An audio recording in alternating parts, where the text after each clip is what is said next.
Hi, I'm Adam Geis. I'm David Lurch. We're hosts of the EdTech Distilled podcast, which is a part of the Education Podcast Network. Shows on the network are individually owned, and opinions expressed may not reflect others. Find other interesting education podcasts at edupodcastnetwork.com. Coming up on episode 199 of the House of EdTech podcast, it is time to stop using education technology. Strike up the band.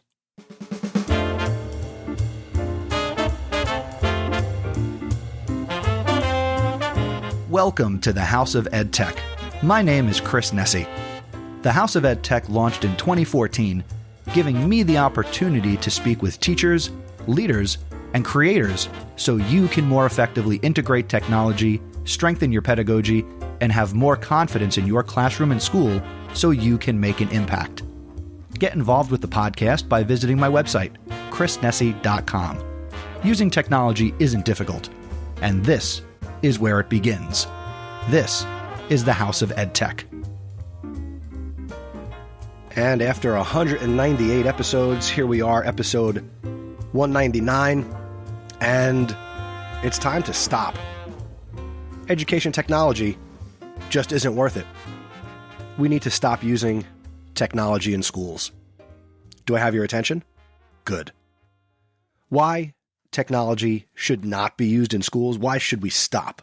Well, obviously, this is pretty clear. Technology adds too much complexity to everything. It's tough to support. It is tough for teachers to teach with technology. It makes learning, in many ways, more difficult. It's expensive. Our budgets can't handle technology. Technology is disruptive. A classroom where students can form friendships and relationships with their peers, that gets disrupted by technology. Look at the world that we live in. People don't know how to communicate. Face-to-face communication, I've talked about it a couple of times here on the show, is getting lost. We're not doing enough for our students to teach them the skills that they need to be able to do the things that they need to do without technology. Technology disrupts the fact that we can't get the same social cues that we used to. Technology creates disadvantages. It's distracting our students. It requires management and upkeep. And again, training that I know I, as a classroom teacher, I don't have time for. Sure, maybe I'm the exception at times, but time is limited. There's technology disparity. It's unequal. Not everybody in this country has access to high-speed internet, the same tools. It's not fair. Technology causes us to have less face time. Look at the last couple of years with COVID and quarantining. We didn't see our students. It was avatars. Sure, I joked last year about SpongeBob doing crazy things in photos, but it's the truth. Other problems with technology. Data security. There are so many great tools out there, but it's not protecting the data of us or our students. We have to worry about what is FERPA and COPA compliant. It creates a social disconnect. It overloads us. It overloads our students. It overloads us as teachers. And just think, the world we live in, so much digital media manipulation is taking place. This is photoshopped. We can play with audio. Heck, technology makes some teachers feel insecure in their jobs. Might we one day be replaced by technology? What's another problem with technology in education?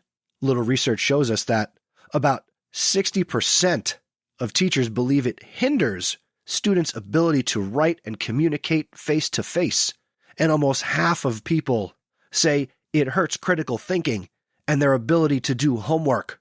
76% of teachers believe students are being conditioned by the internet to find quick answers, leading to a loss of concentration. If that's not enough, education technology is socially isolating our students. It's making them lonely. There is job loss. We're being replaced by the robots. Technology is addictive. Technology causes procrastination. Technology causes a degradation, easy for me to say, a degradation of our memory. It wastes our time. So is technology in schools good or bad? In multiple large-scale studies where technology has been incorporated into learning experiences of hundreds of students across multiple schools and school systems, they have been associated with better academic outcomes than comparable classrooms that did not include technology. Pro for technology.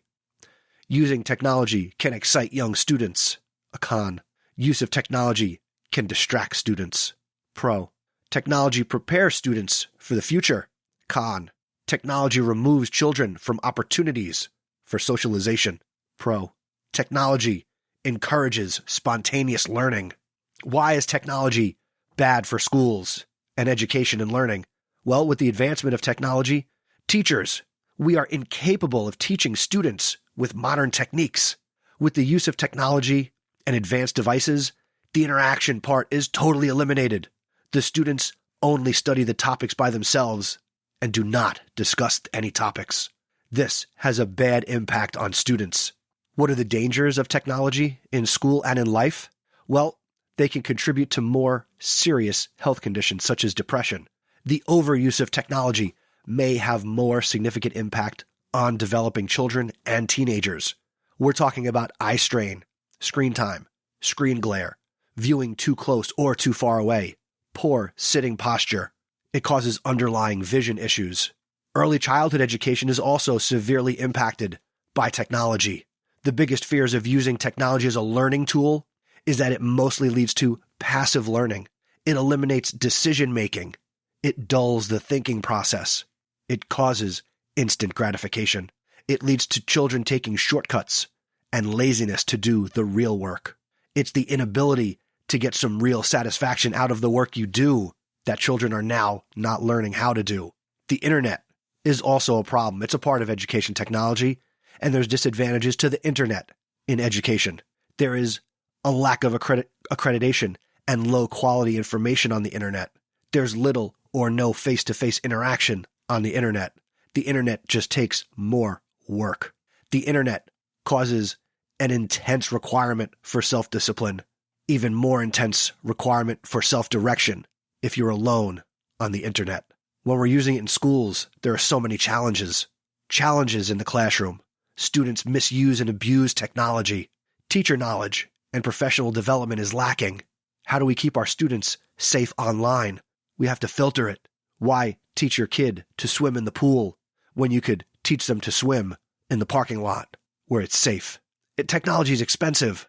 Your district probably incurred lots of high soaring technology bills to equip students with Chromebooks or other laptops or iPads during the pandemic that they weren't anticipated to be paying that money for.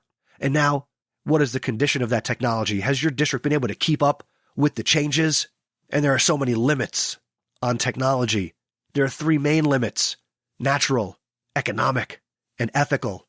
Natural limits are the ones where the laws of the universe physically prevent us from doing something. We are restrained by economic constraints and budgetary concerns. And of course, the ethics of using technology with our students and our students using it effectively. Are they capable of that? Has technology helped or harmed education? Access to learning opportunities today is unprecedented thanks to technology. Opportunities for communication and collaboration have also expanded because of technology. Traditionally, classrooms have been relatively isolated.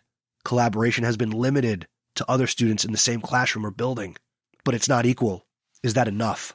How does technology affect students in the classroom? Sure, it could help. Is technology beneficial or harmful? Technology affects the way individuals communicate, learn, and think. It helps society and determines how people interact with each other on a daily basis.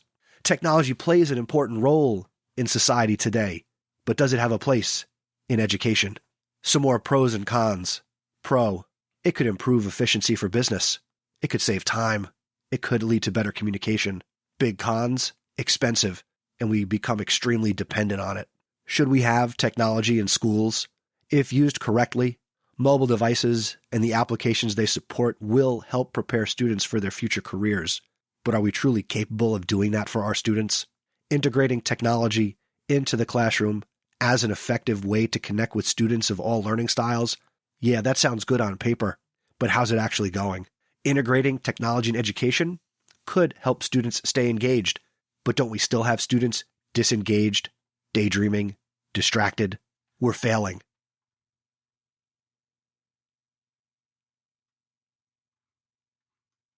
My goodness, could you imagine if you or I believed all of what I just said? that would defeat the entire purpose of this podcast. We're 199 episodes into this journey, my friend, and the future looks bright. Everything I just said, while some parts are believed, some parts are accepted. You and I don't think that way. You and I believe that technology is a powerful tool that can help students, help you, everything in moderation. We have to continue to work hard integrating technology, finding ways to engage our students. That hasn't changed in education for thousands of years, as I put my history teacher hat on. There is no end in sight. It's not like education is going to stop. It's not. Education is an institution. It is only going to continue to change and evolve and grow. And at some point, these conversations will be outdated. These ideas will be outdated. We'll find new things to find negatives on. But education is going to continue to roll on, and technology's use in education is going to continue to roll on. Now, I sit here in the House of EdTech, and I'm preparing for episode 200, which is going to be the next episode, which I'm very excited about. And this has been a fantastic journey, one that I wouldn't trade for anything. I've gotten the opportunity to speak to some amazing educators, creators, and I can't wait to talk to you. So I hope you are ready for episode 200, and I hope that you tell somebody else about the show, because while I don't know for sure what the next 200 episodes will hold, it is going to be fun, and I'm going to continue to learn and grow and to try new things as a podcaster, because using technology isn't difficult. Just give it a try, right? That's been the message since day one. And it's going to continue to be the message until I can't project there being a last day. I think that's going to do it for episode 199.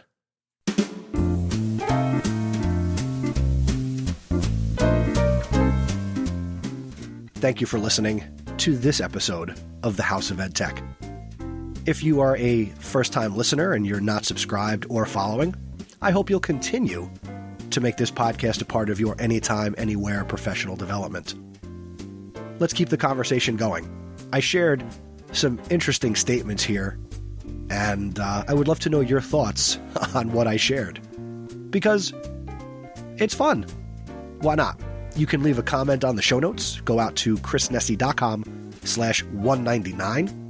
You could also send me an email. Go to chrisnessy.com/feedback, or better yet, send a voicemail. It's been a long time since I got to play some voicemails here on the show. So go to chrisnessy.com/voicemail and let's get your voice here on the show.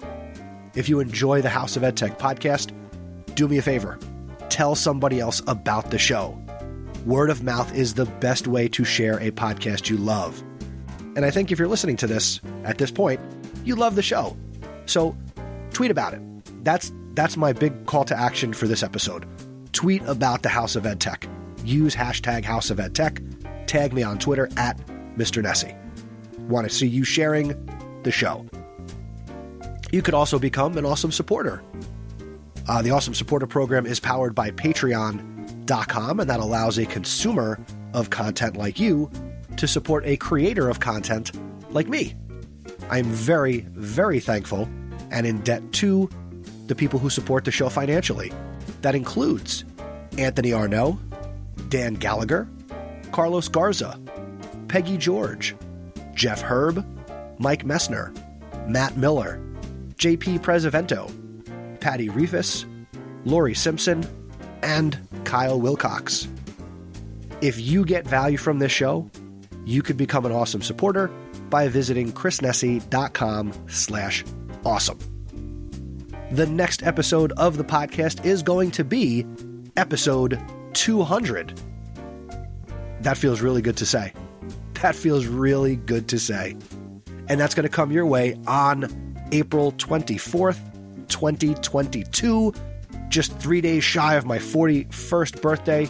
So if you also want to wish me happy birthday, shameless plug for my birthday, you could do that too. Until next time, Thank you, as always, for learning with me. And remember,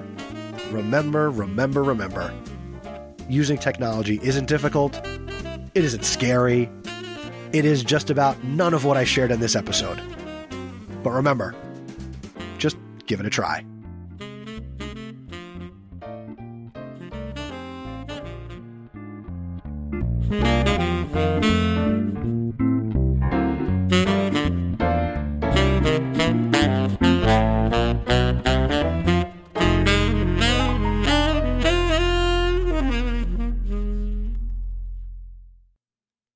And real quick here at the end, I do want to thank you for listening to this episode because as you can see or hear, I'm a little under the weather. So I wanted to make sure that I still brought you something of value and wasn't too stressful for me to create. Hopefully I'll be better for episode 200.